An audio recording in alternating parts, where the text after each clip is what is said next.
오늘 이 본문의 말씀은 예수님께서 그 두로와 이제 시돈 지방, 이방 지방입니다. 이방 지방, 그 지역 북쪽 갈릴리 북쪽으로 가서 북서쪽에 있는 이 지중해 연안을 따라 난 이 도시가 이 두로와 시돈이죠. 지금도 이 두로 시돈 지역에 가면 중세에 십자가군이 와가지고 졌던 어마어마한 십자가 성체가 아직까지 유적으로 남아 있습니다. 역사적인 흔적이 있었던 곳이죠. 전형적인 이방 도시였습니다. 예수님께서 7장 1절부터 23절까지 여기 바리새인들과 치열한 율법 논쟁을 하면서 진정으로 깨끗한 것이 무엇이고 진정으로 정결해야 되는 것이 무엇이냐라고 할 때 바로 그것이 우리의 마음이다. 형식과 율법 조항을 지키는 것이 아니라 우리의 마음이 정결해야 되는 것이다 라고 말씀을 하고, 이제 더 이상 마음을 강팍하게 하고 예수님을 받아들이기를 거부하는 이들을 떠나서 이제 예수님께서 어디로 가냐면 24절에 두로 지방으로 가십니다. 두로 지방은 이방 지역이죠. 이방 지역. 그리고 제의적으로 말하면 부정한 지역이 바로 이 두로 지역입니다. 그러니까 사람을 더럽게 하는 것은 밖에서 안으로 들어오는 게 아니라 예수님께서 말씀하셨죠. 그 마음 속에 있는 것이다. 그리고선 예수님이 이 말씀을 하시고 어디로 가느냐? 더럽다고 여겨지는 두로 지역으로. 이 지역에 갔다 오는 유대인들, 예를 들면 무역이나 사업을 위하여 어쩔 수 없이 갔다 오는 유대인들은 항상 돌아와서 이제 이 갈릴리 이 유대 지역으로 오면 정결례를 행해 가지고 자기를 깨끗하게 하는 의식을 거쳐야만 그 다음에 음식을 먹고 일상생활을 할 수 있었습니다.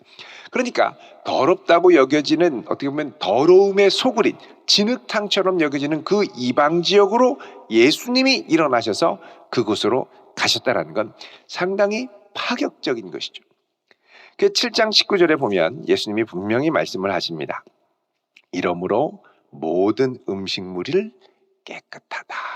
그러니까 이제는 이방인과 그리고 유대인을 구별했던 장벽, 음식의 정결과 부정, 또 제의적인 정결과 부정을 예수님께서 깨시고 막힌 담을 허시고 하나로 만드시는 사역을 예수님께서 이제 본격적으로 하시는 거죠. 그래서 어디로 가냐?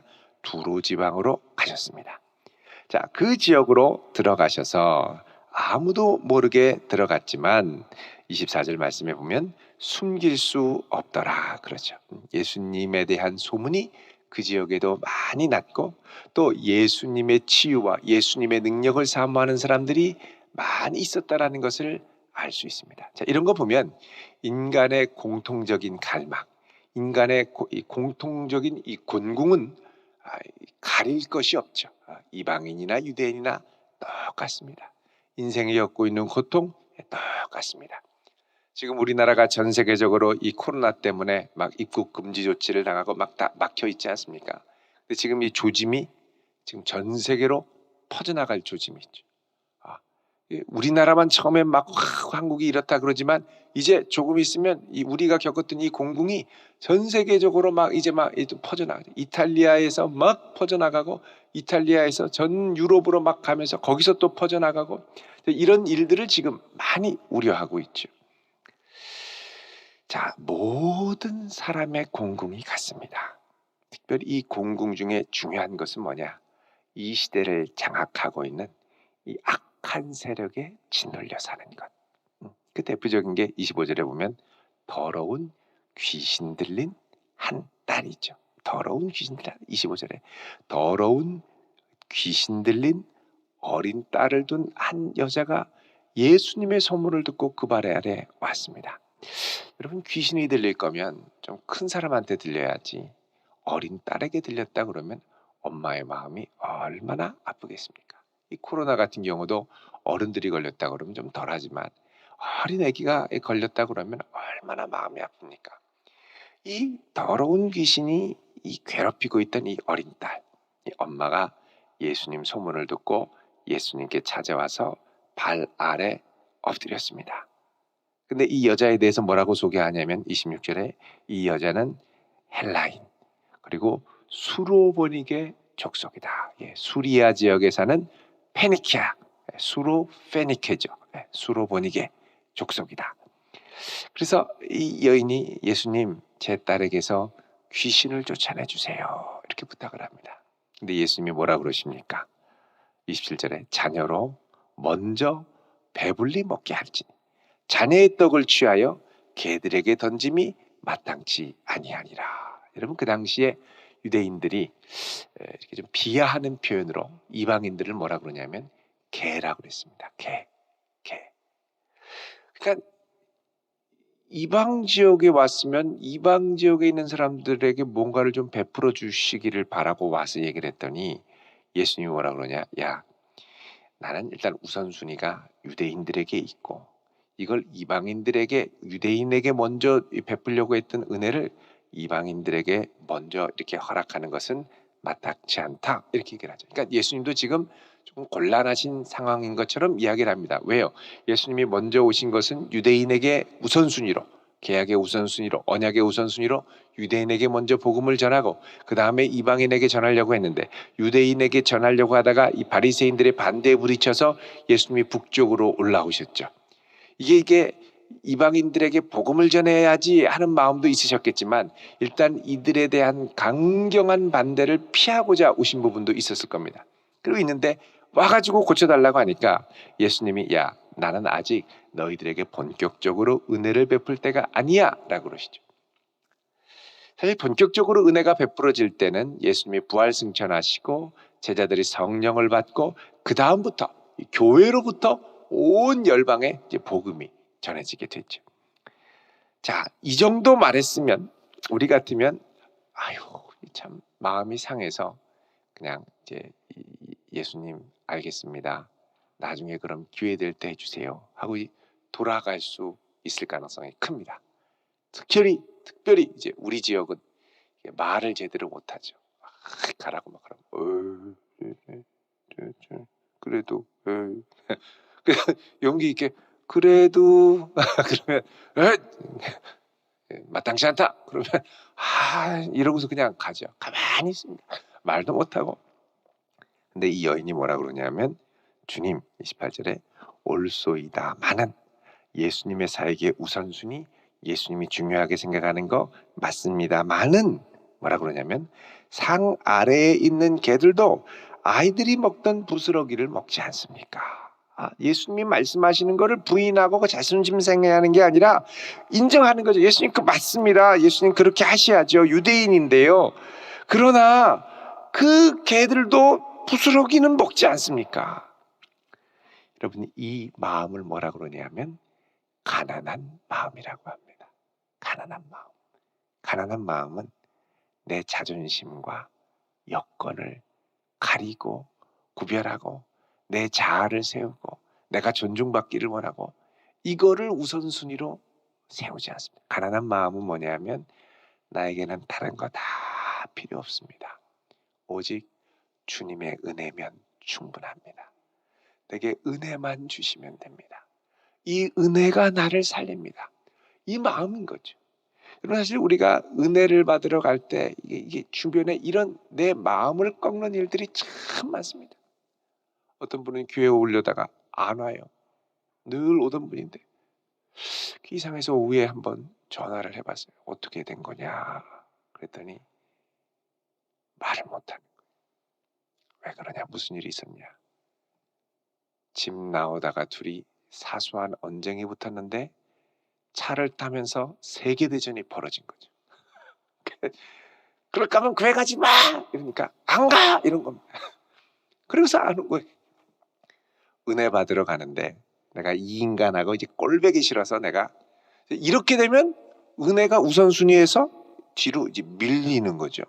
자, 예수님이 야 너는 개야. 개한테 줄 은혜가 없다. 그러면 오늘날 우리 같으면 확 돌지요. 이 무슨 말이냐면 가난한 마음. 은혜가 최고다. 은혜 아니면 난 더 이상 갈 수 없다. 은혜만이 나를 살린다. 은혜만 주시면 난 어떻게 해도 좋다. 이 마음이 가난한 마음. 이것을 최고로 여기는 마음. 이 가난한 마음으로 예수님께 이 여인이 다시 가서 부탁을 하죠. 그런데 예수님이 뭐라고 그러십니까? 29절에 이르시되 이 말을 하였으니 돌아가라. 내 딸에게서 귀신이 나갔느니라. 데려와서 치유해 주신 것도 아닙니다. 가장 강력한 능력으로 말씀만으로 고쳐주시죠. 누구에게? 가장 가난한 여인에게. 그러니까 이 여인의 마음은 뭐냐? 주여 말씀만 하옵소서. 이방 백부장이 그랬죠. 주님, 저의 누추한 집에 오실 필요 없고 말씀만 하옵소서. 그러면 낫겠나이다. 그러니까 나았잖아요. 그러니까 이렇게 가장 강력한 말씀. 그러니까 예수님이 이 백부장 믿음을 보고 뭐라 그럽니까? 내가 유대인 중에 이만한 믿음을 못 봤다는 거예요. 말씀만 하옵소서. 그래서 예수님이 말씀만으로 치유한, 유대인보다 훨씬 강력한 능력을 경험했죠. 그러니까 이 강력한 능력을 경험하는 강도는 뭐에 비례하냐? 내 마음의 가난함과 비례합니다. 주님의 은혜면 됩니다. 말씀만 하시면 됩니다. 치유해 주시면 됩니다. 이것만 갖고 예수님이 바로 그 자리에서 말씀하십니다. 뭐라고요? 돌아가라. 네가 그 믿음을 갖고 가난한 마음으로 구할 때 이미 응답받았다는 거죠. 주님이 이런 가난한 마음을 기뻐하십니다. 내가 은혜면 됩니다. 주님. 은혜 아니면 나는 갈 수 없습니다. 그 여자가 정말 집에 갔더니 아이가 침상에 누웠고 귀신이 막 발악을 하고 뭐 소리를 지르고 안 간다 그러고 뭐 돼지 떼에 들어간다 뭐 이런 것도 없어요. 그 믿음대로 나간 거죠. 그러니까 강력한 믿음은 어디서 오느냐? 강력하게 가난한 마음. 정말 은혜 아니면 안 된다는 가난한 마음. 이 마음이 하나님의 아들이 와서 하실 사역을 끌어당겼습니다. 나중에 하실 사역을 끌어당겼습니다. 자, 이사야 42장을 보십시오. 이사야 42장은 장차 보내실 메시아, 하나님의 아들이 하실 일들을 이야기를 합니다. 여기 보면 뭐라 그러냐면 42장에 보면 내가 붙드는 종, 내 마음에 기뻐하는 자, 곧 내가 택한 사람을 보라 그러죠. 하나님이 택하신 종, 그가 이방의 정의를 베풀 것이다. 어디에요? 이방 땅에. 그는 외치지 않고 목소리를 높이지 않고 소리를 거리에 들리게 하지 않고 막 그게 요란하게 기적을 베풀고 한다는 게 아니. 3절에 보면 상한 갈대를 꺾지 않고 꺼져가는 등불을 끄지 않고 진실로 정의를 시행하고,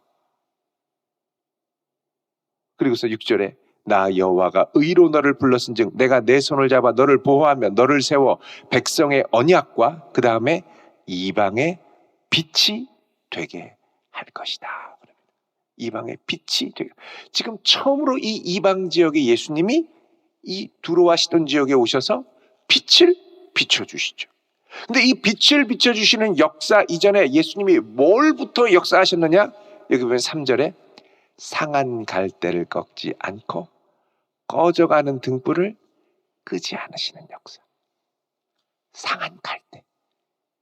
더 이상 가면 부러져 버릴 것 같은 그 갈대. 그 갈대를 주님이 꺾지 않으시고 꺼져가는 등불을 끄지 않으시고, 무엇 때문에? 가난한 마음 때문에, 주의 은혜 때문에. 은혜 아니면 살 수 없다는 고백 때문에 주님이 꺾지 않고 끄지 않고 살려주셨다는 것이죠. 자, 이 역사를 이루시고 예수님이 31절에 보면 다시 두로에서 나와서 그 북쪽의 시돈을 넘어가시고, 그리고 데가볼리, 이제 이 동편으로 넘어가는 겁니다. 요단강 동편 쪽에. 거기에 데카폴리스 10개의 헬라식 도시죠. 이 지방을 통과해서 갈릴리 호수로 돌아오셨습니다. 돌아오시니까 사람들이 또 데려오죠. 32절에 귀 먹고 말 더듬는 자를 예수님께 데리고 나와서 안수하여 주시기를 간구합니다. 자, 이 사람들은 누굽니까? 바리새인과 서기관들, 마음이 강팍한 사람들이 아니라 주님의 은혜를 구하는 사람들, 가난한 마음으로 오는 사람들, 유대인들이죠. 그런데 예수님이 그들을 데리고 따로 가셔서 양 귀에 손가락을 넣고 침을 뱉어서 혀에 손을 대고 하늘을 우러러서 열리라 그러죠. 귀도 열리고 입도 열리고 보는 눈도 열리고, 그 정말 분명히 이 막혔던 것들이 풀려지죠. 근데 여러분, 이 역사가 또 어디에 일어나냐면 우리 조금 전에 봤던 이사야 42장에 보시면 7절에 이방의 빛이 되게 한 다음에 내가 눈먼 자들의 눈을 밝히고 갇힌 자를 감옥에서 끌어내고 흑암에 앉은 자를 감방에서 나오게 할 것이다. 그래서 이 갇혀 있는 자들을 자유케 하는 역사가 메시아를 통해서 회복이 돼서 일어난다라는 것을 말씀하는 것이죠. 이사야 35장 5절 6절에 보면 이 말씀을 이렇게 얘기를 합니다. 이사야 35장 5절 6절 그때에 맹인의 눈이 밝을 것이며 못 듣는 사람의 귀가 열릴 것이며 저는 자는 사슴같이 뛸 것이며 말 못하는 자의 혀는 노래할 것이다. 이렇게 말씀하시죠. 그러니까 이 역사를 예수님이 베풀어 주신 겁니다. 그런데 이게 누구한테 일어나느냐? 강박한 바리새인 서기관이 아니라 가장 마음이 가난한 사람들, 주님이 언제 오실까를 사모하고 예수님이 오시자마자 데려가서 고쳐달라고 부탁할 정도로 주님을 사모하며 기다렸던 사람들, 자존심이 상해도 상관없이 은혜 하나면 됩니다라고 주님을 붙들고 나갔던 사람들, 이런 사람들에게 은혜를 하나님께서 베푸셨습니다. 여러분, 우리 개인에게도 이런 하나님의 은혜가 풍성히 경험될 수 있기를 바랍니다. 또 지금 우리나라와 국가적으로도 얼마나 어렵고 힘든 상황입니까? 이때 우리가 정말 하나님 앞에 가난하고 겸손한 마음으로 함께 나아가야 할 줄로 믿습니다. 이게 누구 잘못이다, 이게 누구 탓이다, 따지자면 한도 끝도 없겠죠. 그 이전에 가난한 마음으로 하나님, 이 나라를 불쌍히 여겨주십시오. 이 백성을 불쌍히 여겨주십시오. 우리에게 정말 필요한 것은, 이 나라 이 민족에 필요한 것은 주님의 은혜입니다. 주의 보혈입니다. 오시옵시고 만져주시고 주의 긍휼과 자비와 능력과 공의와 임재가 드러나게 하옵소서. 이때 이 어려움을 통하여 그동안 어둠과 두려움에 갇혀있던 사람들에게 새로운 눈이 열리고 새로운 귀가 뜨이고 이전에 하지 못했던 새로운 말, 은혜의 말을 선포하게 되는 역사가 이 계기를 통하여 일어날 수 있기를 우리가 함께 기도할 수 있기를 바랍니다. 가난한 마음을 끝까지 잘 지켜가는 복된 성도 되시기를 주의 이름으로 축원드립니다. 기도하겠습니다. 거룩하신 아버지 하나님, 오늘 이 새벽에 주의 은혜를 구합니다. 오시옵소서. 또한 몸된 교회 나오기를 원하지만 원군각지에 흩어져 온라인으로 주 앞에 예배를 드리며 기도하는 이들, 그곳에서 가난한 마음으로 주를 구합니다.